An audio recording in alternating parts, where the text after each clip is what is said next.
Hey Spuddies, PotatoMcWhiskey here, and welcome back to Let's Play Stellaris as the children of Blurgle. We have awoken our Blurgle god. Here he is. The big, the bold, the beautiful, the Blurgle god has been awoken, and now he follows our orders. So we've achieved our main goals for this series. That was to go through the storyline for the Toxic God, but I think I'm losing 1,000 credits per month.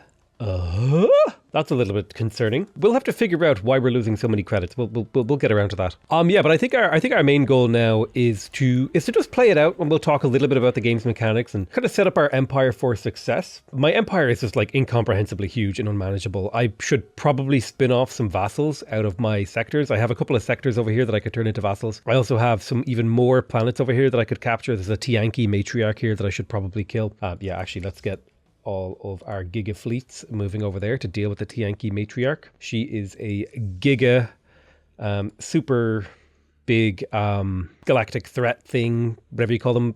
There's a name for them. Leviathans. They're like big creatures that live in space, and we're going to take her out. We also need to go and think about perhaps another war with the Vivisanda raiders. Now, we won't be able to go to war with them again for another year or two, but I think I would like to actually go to war with them again and take them out. Now, part of that is going to be getting together more armies. I have this whole bunch of regular old armies. I'm going to go ahead and disband these. I think I would much prefer to use the psionic armies that I have. And the reason is pretty simple. They do like twice as much damage. They have twice as much health. They, so on and so forth. They're just way stronger. We're going to be recruiting a bunch of these. There's also slave armies I can recruit. They're really cheap, but they're not as strong. They're kind of fodder. I would prefer to just have lots of strong armies. It just seems easier to me if you have a really big strong army. We can also build clone armies, which are another form of cheap army. But again, this whole army part of the game, I feel like it's a little bit, I don't know. It needs work. That needs to be like redone a little bit. We do have multiple sectors now. We have Tufsin, Alamac, Krith, Rionova, and we have a couple of frontier sectors that we need to get sorted. And I believe we're doing a whole bunch of terraforming as well. We're terraforming all the planets towards ocean worlds so that my people can live on their ideal type of planet.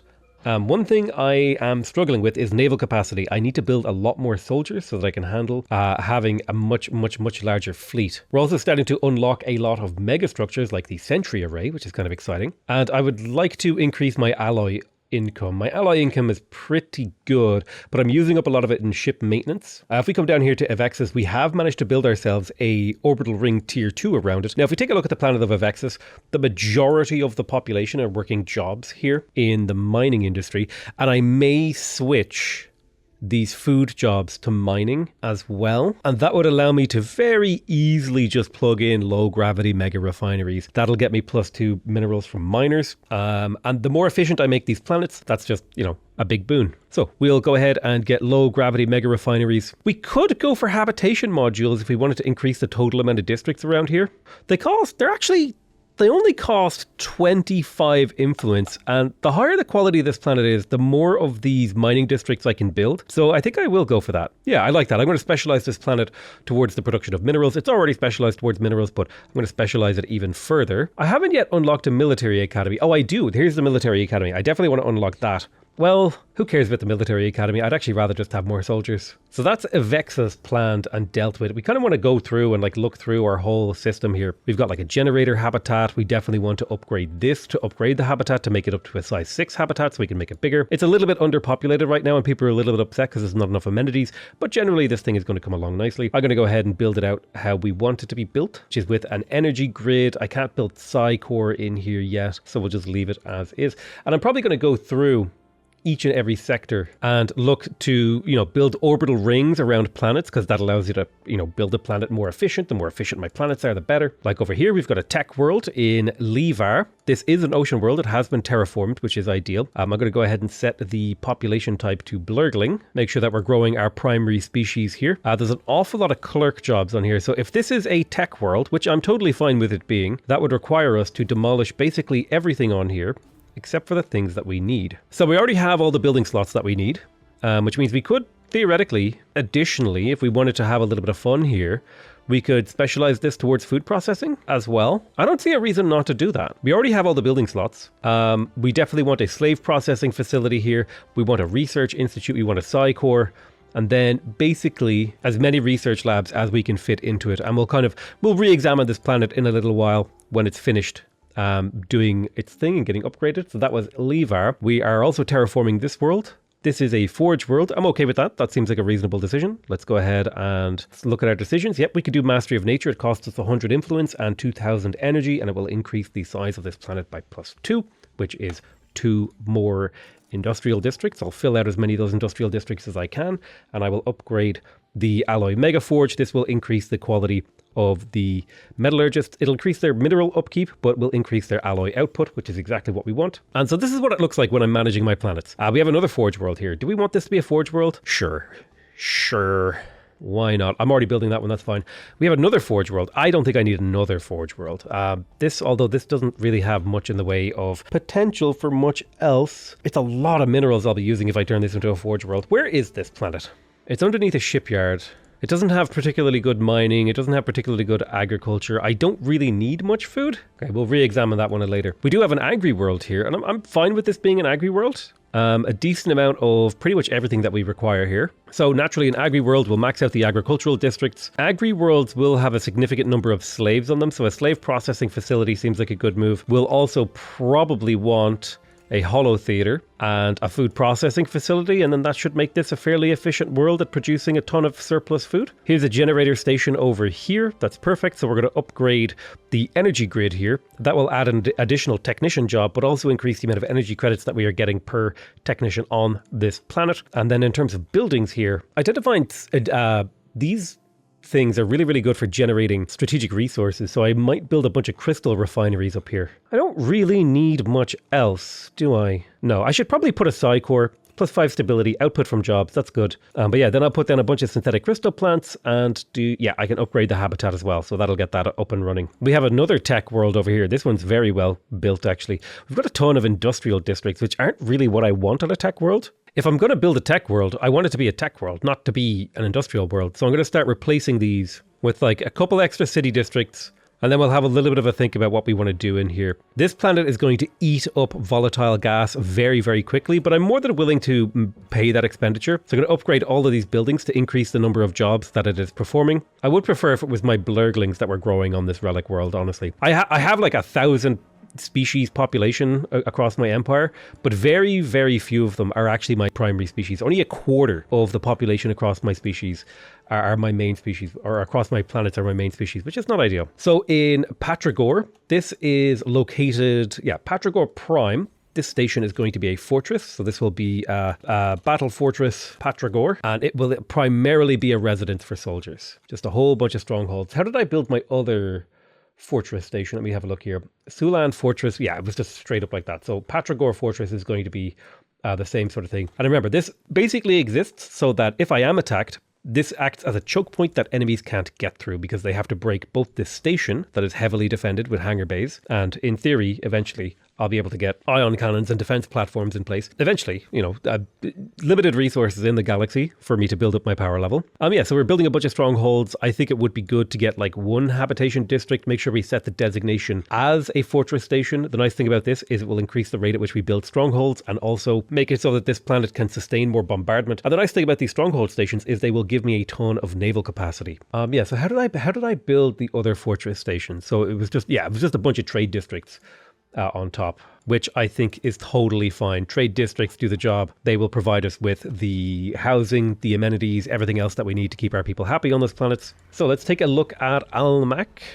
This is a thrall world. Now I'm pretty sure, where are those extra districts coming from? I think I did Mastery of Nature in here. I think I would like to remove martial law from this planet because it's actually severely hurting the output, and now the output is going up massively. So we've got space for 2 more districts. I'm going to go ahead and do 2 agriculture districts just to keep the yield in here broad. And then I'm going to upgrade both of these fortresses, so these guys will contribute to the total number of troops across my empire. We still do have a little bit of a crime problem. I'm hoping that goes away eventually. That would be quite nice if it did. And it looks like we're able to talk to the Shroud again. So we've been able to talk to the Shroud twice. Let's see what they have this time for us. So a very low probability of success at talking to the entity.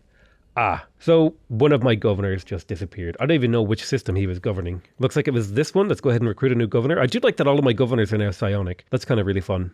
Yeah, so I've done a little bit of empire management from the planetary side of things. Let's start managing our shipyards. So we have quite a few shipyards across our empire. I do like having transit hubs. I definitely feel like a shipyard should have a fleet academy. It gives ships built here plus 100 experience. So basically every single one of these should have a fleet academy in my opinion. We'll add fleet academies. You need to be upgraded to a star fortress. I don't know if these need to be upgraded to citadels. They basically do the entire job of giving me 6 build queues of shipyards at the current fortress level. They don't need to be citadels. So that is our shipyards managed. Now we have a lot of star bases to manage. We've got a lot of bastions that we need to go through. Some of these should probably be citadels. Mostly the ones on the border. Like this one right here. This should be a citadel. It's on the border with a potential enemy in the in the distant or near future. This could be an enemy. So I think this is a reasonable citadel. It's protecting a world that's relatively high quality, that's producing a lot of important things for me. All right, this bastion over here. Well, one of the important buildings I like to put in my bastions are transit hubs because they tend to be on stations where excess population can get teleported around. So that's just nice. It'll just increase my empire-wide growth. Basically what the transit hub does is when there's an unemployed person on a planet that's inside the system with the starbase, they have a higher probability of migrating to a different planet in your empire, which is really, really cool. Then otherwise, we don't really care what we put in these. The hydroponics bay is probably now a little bit redundant, and maybe if we put these towards something like, let's see, we could get a deep space black site. I don't think we need that. I do think communications jammers, these become a little bit irrelevant later on in the game. Yeah, let me have a look here. I don't think I guess I'll just reduce enemy shield hit points, and that's fine. And we'll upgrade this to a citadel because it is on the border with an enemy. Kibben over here should be upgraded, and it should also have a transit hub, but that requires me to have a planet there. Speaking of getting a planet there, I need to find a construction ship, and I will send it over here and see if we can't build a habitat. I need a little bit of influence. Hang on, we'll wait a moment. So like I said before, influence is going to be the biggest limiting factor in our empire now, in terms of both expansion, in terms of claims and stuff like that. Oh, we could in theory create some resort worlds. I've never done that before. We'll find out what a resort world does. That'd be kind of fun. A lot of terraforming just completed. And there's been a lot going on with the Galactic Council. I haven't really talked about what's going on here. But there's a lot of people who are in breach of galactic law. So basically, every XYZ amount of time, the council will vote on laws. And this is the list of all the laws. So for example, galactic commerce, buzzword standardization. It increases the upkeep of priests, which I don't like because I use a lot of priests. But it gives you 5% more trade value. And if you go all the way down to the bottom, it has like a variety of effects, like 15% naval capacity reduction, so people will have smaller militaries. Leaders are more expensive to maintain. Rulers are happier. You get more money from your jobs. You get better trade protection, but you get more trade value. This is all good stuff in theory, eventually. And there's essentially one of these for every category. For example, this one lowers the habitability of the universe, but it increases the output of many jobs and reduces the upkeep of many jobs. So for example, there's also sanctions you can impose. So economic sanctions will have negative effects on empires that are in breach of galactic law. We have workers' rights that we can put into place. Workers will have more political power. We obviously wouldn't like this one because, we have slavery in our empire, which is, I don't think people take a little bit of a dim view of slavery, to be honest with you. But yeah, basically, there's a whole bunch of things that are going on there that we can potentially participate in. Unfortunately, I don't think Kibben has a location that I can build a habitat. No, it looks like it's an asteroid field. There's nowhere I can build a habitat. So what I'm probably going to spend my time doing is making sure that I build orbital rings around my planet. Tufson already has one. What about the planet of Gothia Prime? Gothia Prime has one. Iriamus does not have one. So I'll grab a construction ship here and build an orbital ring around that. Orbital rings are just ways to increase your galactic power projection. You can increase your naval capacity, all that sort of stuff. Oh dear. So remember that hole in the map that was over here? Where it looked like, there was some strange hole in the map. It appears that one of the fallen empires that occupies that location has awoken. They are activating. Their almonds are activated, and they have decided to start getting their groove on. Yeah, their fleet power just jumped to overwhelming. They have an absurd amount of fleets. And unfortunately, it looks like me and the Mandasura High Kingdom are going to be, target number one in their pathway now that they've started to activate. Honestly, though, that's kind of good. That's bad for us, but good for the galaxy, because I don't think anyone else in the galaxy would have been capable of actually dealing with them. I think we might actually be the only people who have like the ship power and economy to sustain a war against a fallen empire at this stage of the game. So we have found the Tiyanki matriarch, and we're going to begin combat with her. This first fleet will probably get shredded. Oh no, we straight up just killed her. Okay, cool. Strange movement from inside the belly of the matriarch. A mysterious vessel covered in viscous fluids and Ew. This is Captain Reth Undal of AH4B. Long ago I was in the caustic bowels. I pledge my life and loyalty to you for putting my people to rest. AH4B, then welcome aboard. So he's, sure, join us. So what is this? Okay, he's got some kind of special ship. Oh, he's got plasma cannons. What is this? It looks like a battleship, and he has Cautious and Hell's Heart. Ship fire rate, ship weapons damage, sublight speed, evasion, and combat disengagement chart. So he's quite good at combat. I'm going to go ahead and merge him with the Toxic God. Can he be merged? Or is he his own thing? Oh, actually, I don't think you can put the Toxic God into a fleet. And I don't think you can put A4HB into a fleet either. So I guess we'll just have him chill over here. And we'll put him in charge of one of our fleets, I guess. So after defeating the Tiyanki matriarch, we believe that a parade in Tufton focusing on the matriarch's flagella we secured would be very, very beneficial. So we can encourage it or discourage it. Yeah, let's encourage the parade. Why not? Let's see what happens. I don't know, when you slay a giant creature of the void, wouldn't you want people to celebrate it? Okay, so the fate of the Order. The Toxic God has been found, but this discovery, the Order has lost its purpose. Minor quests and errands are not fit for knights used to valor and glory. Listless and lost, more and more knights have begun to leave the Order. Today, the Lord Commander gave all remaining knights the choice to leave or stay with his blessing. Many left in search of other life. All right, cool. So, unfortunately, we are starting to lose our knight jobs. We just lost half of our knight jobs, which is kind of sad because they have been with us since the start of the game and they've been providing us with really nice benefits. But it is time for them to go. We did just unlock the technology to create resort worlds. So I'm kind of curious if I could maybe check out a planet here and like, what is the requirements to create a resort world? We could restore the Ecumenopolis here. Oh shit. We could restore this. That would be massive if we could do that. So let me have a look here. Resort worlds get other empire colonies get 15% amenities and 15% immigration pull, and this gets +1 clerk job per 2 pops. This would just be like a giga trade world. I think I'm gonna pick a world. Do I have a trade world? I'm gonna find a planet that I'll turn into a resort world. Honestly, this planet isn't producing that many alloys right now. Let's go ahead and demolish this down. Right, you're nestled in a nice safe little location. We're gonna demolish everything, okay? And then we're going to designate you. Oh, it has to be size 15 or bigger. Of course it does. Of course it does. After I demolish everything on the planet, of course it has to be bigger. Well, let's rebuild all those forge districts and we'll look for a new planet.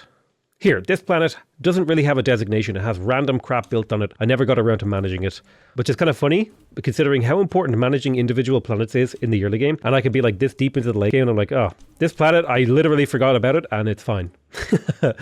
May not have an upgraded capital building. You're fucking joking me. I can't downgrade it. Oh, for God's sake. I'm going to have to settle all the population off of this planet. I can't even do that. You've got to be joking me. I can't believe it. Why would you have that as a requirement when you can't downgrade? Well, I guess maybe one of these will be big enough to turn into it. God, that is so silly. All right, let's send our fleets to go get retrofitted. And also we would like to order new recruits. There's a nice shipyard over here. So we can gain a bunch of food. We can get a free blurgling pop. Yeah, let's get a free blurgling pop. Hell yeah.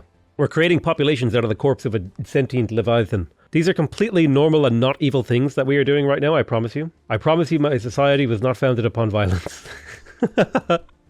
So I'm creating a genetically modified version of one of my indentured species. Currently, they have a continental preference.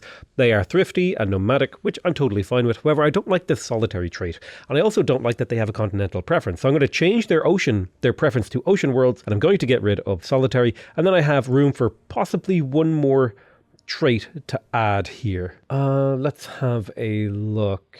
Yeah, communal. They will use up less housing. So we are modifying this species, and then we're going to apply that template across my empire. It'll take 1,500 or about 16,000 science, which should take about a year for me to apply that template. So I'm genetically modifying an entire species to make them more efficient and have less negative traits. I'm going to work my way through my entire species because I'm terraforming every planet in the galaxy that I can find towards an ocean world. So I want to obviously have all of my people be willing to live on ocean worlds. You know, that just seems logical to me. Oh, cool. So we will get the Matriarch's Flagella on our capital. That's actually really bad. We're going to get -5 stability on our capital world.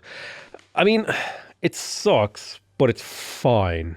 +1 monthly organic pop assembly is nice, I guess, because that's never reduced by like things. And our population rate is just constantly expanding insanely quickly. So the Thoravia habitat has been completed, and this is Battle Fortress Thoravia, which exists to control space and also be a nice, safe place for me to generate more naval capacity. Sorry, naval capacity and defending this location from invaders. Right, I think it's about time that we invaded this ravenous horde again, who has decided that they wanted to become a galactic threat. Now, I think they are currently inferior to us, so we should have a much easier time defeating them. Let's go ahead and rework our outliner so we can only see our transport ships and stuff like that. And this time our transport ships are like absurdly powerful, so we should have a much easier time doing what we need to do. Let's see, super blurglings. Yeah, I want the super blurgling psionic armies to be built over here. We'll bring this transport ship to here. Where are things? Okay, so you need to go there. I need to claim this piece of land as well. And my military fleets are in the process of being upgraded. Oh, Jesus. Oh, Jesus. It looks like the Mandasura Empire got a little bit too close to this fallen empire again, and they have all their fleets with me. Before I go to my own war, I'm going to have to get these ships upgraded, and I'll worry about that later. It might be worth it to go fight a fallen empire. Although, actually, to be fair, I kind of want the Mandasura Empire to be hurt by this. So if they just keep their ships with me, like, that's their own fault. They have so much fleet power in here. Jesus Christ, look how many fleets they have just sitting on top of me. Let's get a science ship in the area. And the reason for that is very simple, because the potential rewards for scanning destroyed ships from a fallen empire is actually huge. So if I have a science ship in the area and we can defeat one of these fleets, we could get some hyper advanced technology. Now, the Fortress of Cam here, we're going to upgrade that to Citadel, and that's because we want to be able to build Titan ships, which require us to turn it into a Citadel and build Titan assembly yards. So that's what we're going to work on. Several of our tracking stations are picking up peculiar subspace echoes coming from somewhere in intergalactic space. Oh no! The Tyranids have arrived. We are getting... Now, oh boy. So we're about to enter into the era of crisis. That is the first murmur that something is amiss in the universe, that there might be something out there that is bigger and scarier than us. Our fleets have arrived at their destination. Let us begin combat with this fallen empire. They have a massive, terrifying fleet, but we have sheer numbers on our side. We have, Jesus, I don't know, there's thousands of ships here, like literal thousands of ships here. And we're going to try to take these guys on. I have a science ship in the wings, waiting and ready. Now, this is a battle that I do not want to miss. Because, oh my god, we currently outnumber them. They have glory class. They have skill level 10 leaders. Okay, they're firing. We're eviscerating them. We're obliterating their ships with alpha strikes. Oh my sweet Jesus. Look at the Giga Fleet we have assembled. The Giga Fleet that me and my allies have put together to take on this fallen empire. This stagnant ascendancy. Oh my goodness. Oh my god, they're getting destroyed. I need to get... Look at all this advanced technology! Where's my science ship? Get there immediately. Research that project. So what did that cost us? It cost us quite a few ships, but not as many as you would think. And now part of my fleet management is going to be reducing the amount of smaller ships and increasing the amount of battleships I have. So the current meta of Stellaris generally favors larger ships. As far as I'm aware, at least, smaller ships are generally speaking not as good as battleships. So every time I get into a battle, I will be changing the doctrine of my fleets. So that was one of their fleets being defeated. Let's have a little chat with the Shroud, see what they want to give me. Come on, give me a chat here. Okay, so we're going to form a covenant with the Shroud, giving us plus 10% research from the Instrument of Desire. Sure, that's 10% resources from jobs. But it did say that there would be a price to pay. Now, no price has yet been seen, but I'll take a 10% resource boost across my empire. Absolutely. Let's finally get this megastructure constructing. It'll take 4,800 days, but I think once it's done, it'll like severely improve my empire, at least in terms of amenities. All right, let's go ahead and reclaim this territory. Now, I wonder, can I actually claim? No, I can't. I can't claim Fallen Empire space. That's fine, but we can retake this. Oh my God, look at all that technology. Now, what's really, really important here is when you scavenge a piece of technology, it becomes an option.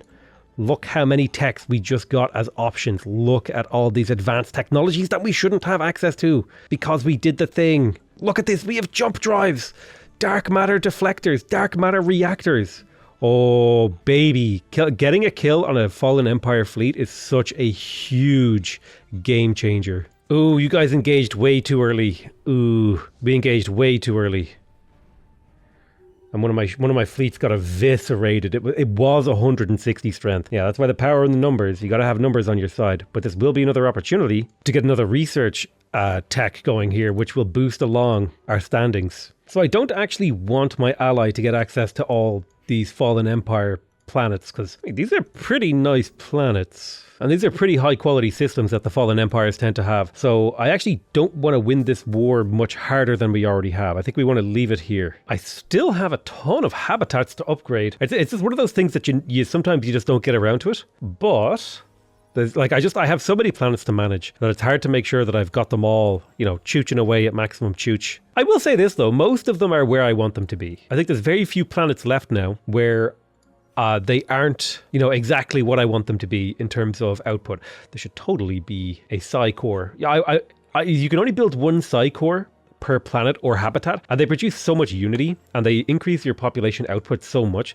that you should almost certainly try to have one on every single planet. It's like mandatory in my opinion, just because it gives you so much unity, and that unity I'm going to be able to use in the super late game to supercharge my economy. In fact, I could probably start doing it now. Yeah, I'm only one unity tick away from getting my last 2 ascension perks, so now I feel safe to come in here to my edicts, and I'll start doing stuff like nutritional plentitude. Now, my population is eating a massive amount of food, but if I plug in nutritional plentitude, I will get 10% pop growth speed and 5% pop happiness across my empire. So I'm going to plug that in. That's worth it. That's going to cost me 131 unity per month. Also, I think Fortify the Border is worth plugging in. That'll be +2 starbase capacity and also upgrading my starbases faster. The Bureau of Espionage seems quite good. Capacity subsidies, I should definitely be running all of these output boosts, especially farming subsidies. An extra 50% farmer output right now would really make up for the fact that I just turned on nutritional plentitude. So we're going to watch my economy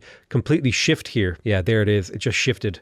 The total amount of food that I'm eating went up by about 300, but the total amount of food I'm outputting went up by 300 as well. So that's fantastic. Now I'm starting to use up a lot of my unity. So I'm going to hold off on spending any more unity until I have my final tradition. That's the great thing about unity, is it has so many uses now to supercharge your economy. And we have a couple of planets over here that we can colonize, ideally with my founder species. There's even a Gaia world. Oh, wait a minute. Hold on. These are benevolent interventionists.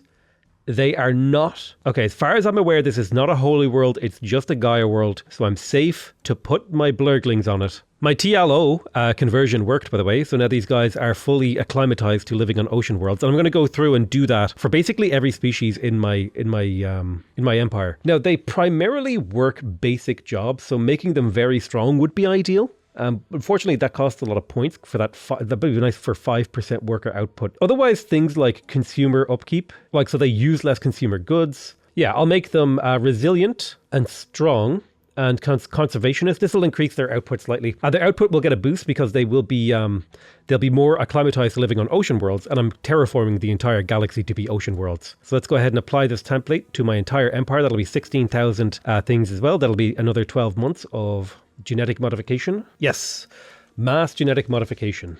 Definitely ethical. I couldn't think of anything more ethical than genetically modifying people to be able to live on the planet that they exist on. Okay, I don't like this. I don't like that my ally is actually getting control of some of these Fallen Empire systems. I would really like this war to end now. So the colony of Whiter Prime will be terraformed into an ocean world and immediately designated as a resort world, which should give us a 15% amenity boost across our empire, and we cannot build anything on this planet.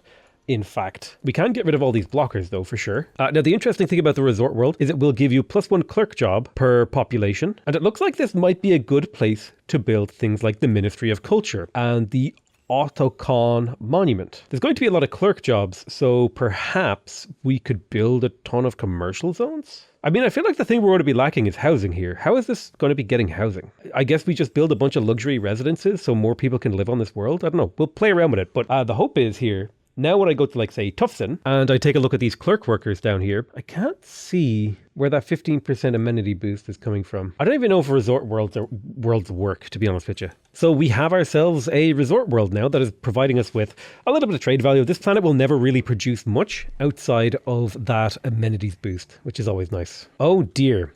The strange subspace echoes we heard in intergalactic space are now approaching the outer rim. Point of interest, the breach point. Somewhere in the vicinity of what star systems? Why are you pointing in the center of the galaxy? That's not useful. Oh no, I don't know where they're going to be coming from. Oh dear. It would be nice to get a Citadel of Faith. It'd be nice for Durasteel infrastructure. Increasing our building slots is always good, especially for our habitats. Let's go ahead and talk to the Shroud again. Shroud. Oh, Shroud, please. Please give me a benefit. Ooh, Psi jump drive. Huge. Psionic jump drives, those could be interesting. Yeah, so I don't know if we're going to get to engage in much warfare here. There's a coming storm. Let's reorganize our fleets to see if we can add some Titans to them.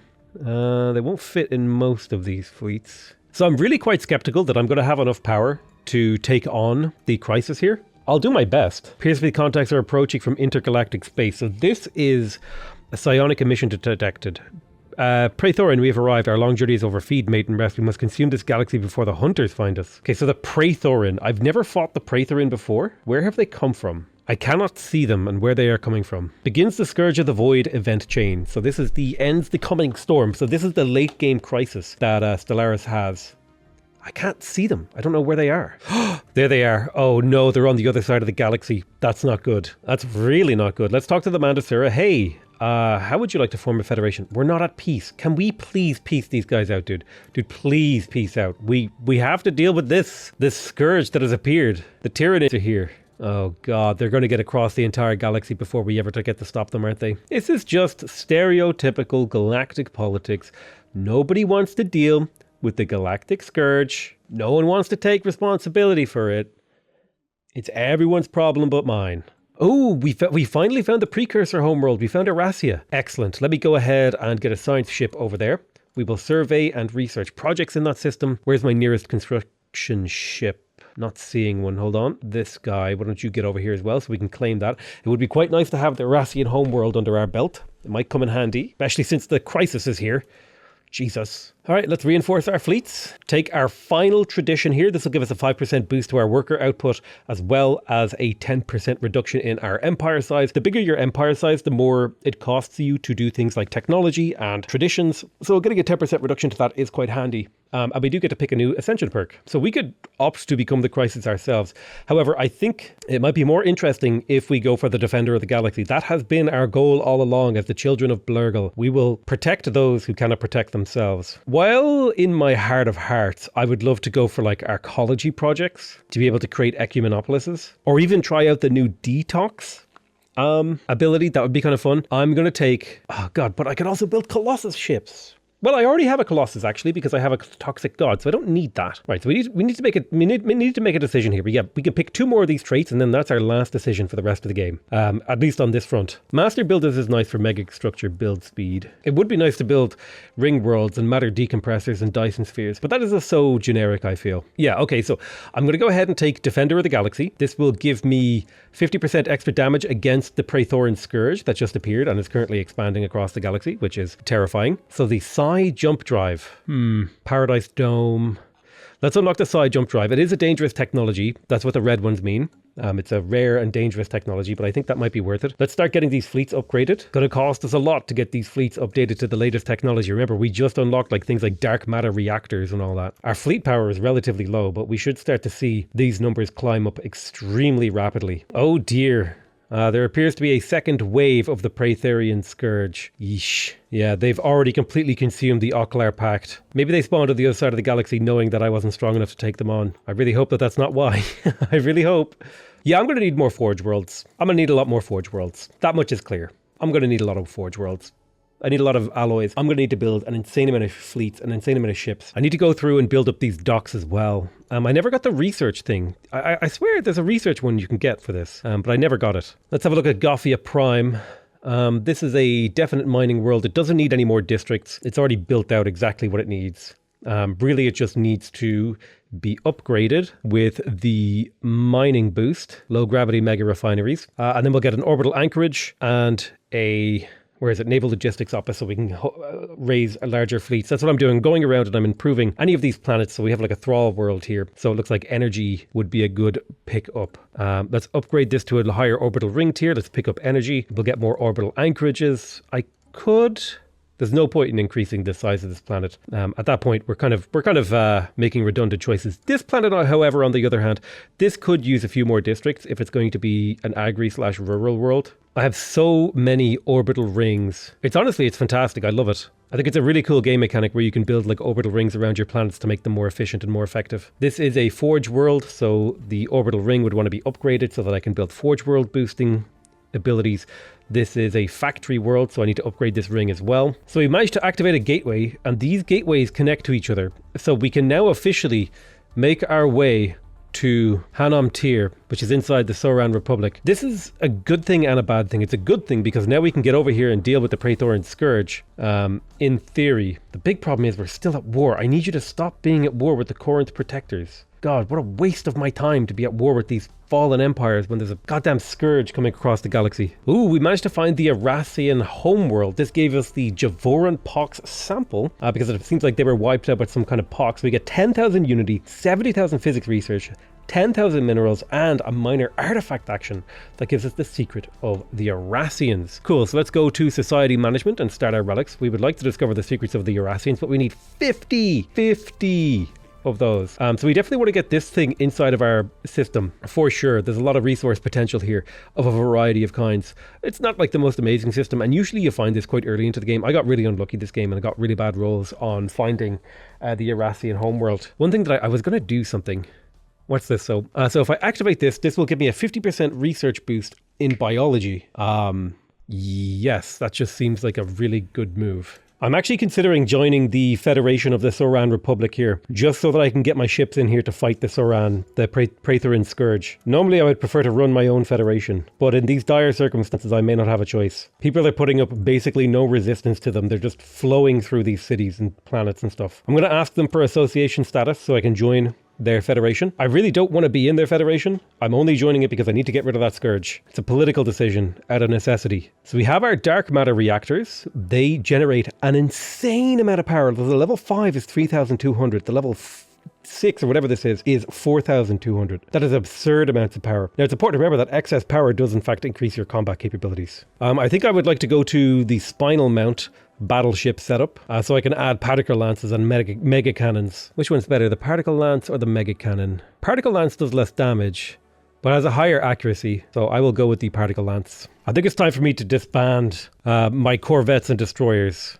I don't think they're relevant anymore, so I'm pulling them off of all of my fleets. Cruisers I think are still relevant, but destroyers and corvettes definitely not. Now I can restructure my fleets to be more able to fight the endgame crisis, to be extremely battleship and cruiser heavy. It's going to cost us 30,000. Yeah, let's get reinforcing. It'll take a while for us to build all the cruisers and titans and stuff. But I'm constantly trying to increase the combat power of these fleets. We can have a chat with a Shroud at least. All right, Shroud, what are you going to offer me? Ship upkeep minus 30%. Hey, that's not bad actually. I'll take that. 30% upkeep reduction. Oh God, the scourge, they're spreading. The galactic crisis has been declared. The Galactic Senate has passed a resolution declaring the Vivisander Raveners as a threat. Okay, so this changes things. This is an opportunity for me. Now, I only really have one border with them, so I'm going to get all my fleets over here. This is problematic timing because we're also dealing with the Praethoran Scourge. Oh God, look at the size of their fleet. 138,000. Now, they don't seem to have shields, actually. They only have hull and armor. That is useful information. I will be affixing particle weapons to all of my ships, because apparently the crisis we're going to be fighting does not have shields. So that's going to be useful to know when they eventually get to me. Oh God, they're spreading out. And I think as they conquer planets, they start to spawn more troops. But officially, the Vivisander Raveners are also now a threat, which means I have to go and defeat them.